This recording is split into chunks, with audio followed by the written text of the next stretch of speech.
तो ऐसे मौसम में प्रभावित होने के पूरे पूरे चांसेस रहते हैं, क्योंकि ये दौर ऐसा है जिस समय हमारी आलू की फसल में पछेती झुलसा रोग आने की संभावना बनती है, क्योंकि इस समय हमारा मौसम का तापमान 10 डिग्री से नीचे है और साथ ही साथ हमारा जो मौसम में नमी होनी चाहिए वो भी 90% से अधिक है। इसलिए हमारी फसल में पछेती झुलसा रोग के आने की संभावना रहती है, क्योंकि फाइटोप्थोरा इन्फेस्टेंस नाम की फफूंदी के लिए ये मौसम पूरी तरीके से अनुकूल माना जाता है। इसलिए विशेष रूप से अपनी फसल की निगरानी करें। अगर किसी पौधे में कोई विशेष लक्षण दिखाई दे रहे हो तो वैज्ञानिक की सलाह ले लें, उसका फोटो आप भेजिए या किसी वैज्ञानिक को अपने खेत पर बुला करके उसकी जानकारी ले लें। साथ ही किसी तरीके का कोई धब्बा बन रहा हो, स्पॉट बन रहा हो, खास करके पछेती झुलसा रोग में जो रिंग्स बनते हैं पत्तों के ऊपर वो थोड़े पनीले और पौधे की पत्तियों को पलट करके आप देखेंगे तो वहां आपको सफेद फफूंदी उगती हुई दिखाई देगी। तो इसका मतलब आपके खेत में ऐसे मौसम में पछेती झुलसा रोग आने की पूरी संभावना है, या आ चुका है या संक्रमण हो चुका है।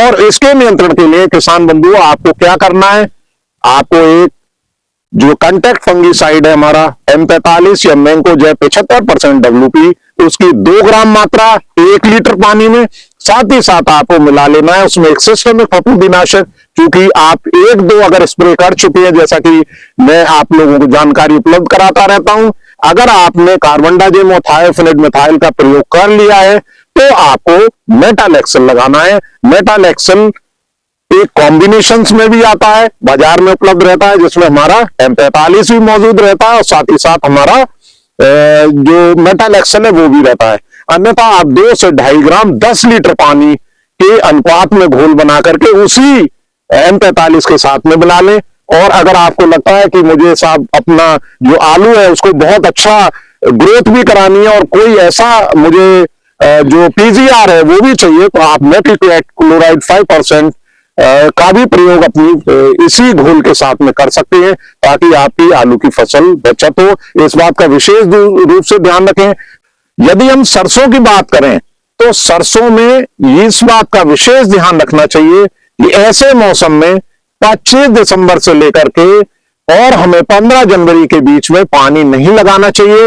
ये हमारी भारतीय कृषि अनुसंधान संस्थान जो हमारा सेवर है, हमारा जो सरसों अनुसंधान संस्थान है, उसकी ये रिकमेंडेशन है। क्योंकि ऐसे समय में पानी लगाने पर जो स्क्लेरोशिया नाम की हमारी एक फफूंदी के स्पोर्स हमारे जो सरसों की फसल में पड़े रहते हैं वो जर्मिनेट करते हैं और हमारी सरसों की फसल में उकटा, जिसे किसान बंधु आप बोलते हैं, जो सूखापन दिखाई देता है पौधे में, उसकी शुरुआत हो जाती है। और रोग का नाम है जड़ और तना सड़न रोग। वो समस्या आपकी फसल में नहीं आनी चाहिए। 90% तक इसमें हमारी सरसों की फसल में नुकसान होने की संभावना रहती है। इस बात का विशेष ध्यान रखें।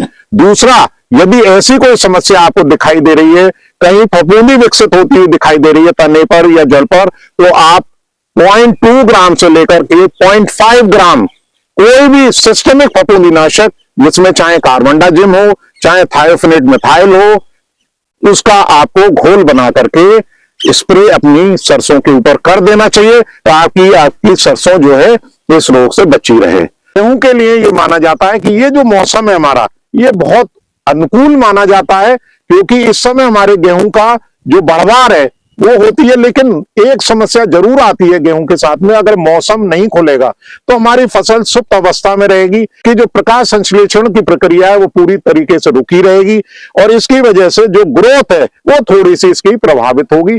अन्यथा गेहूं के लिए ऐसा मौसम उत्तम माना जाता है।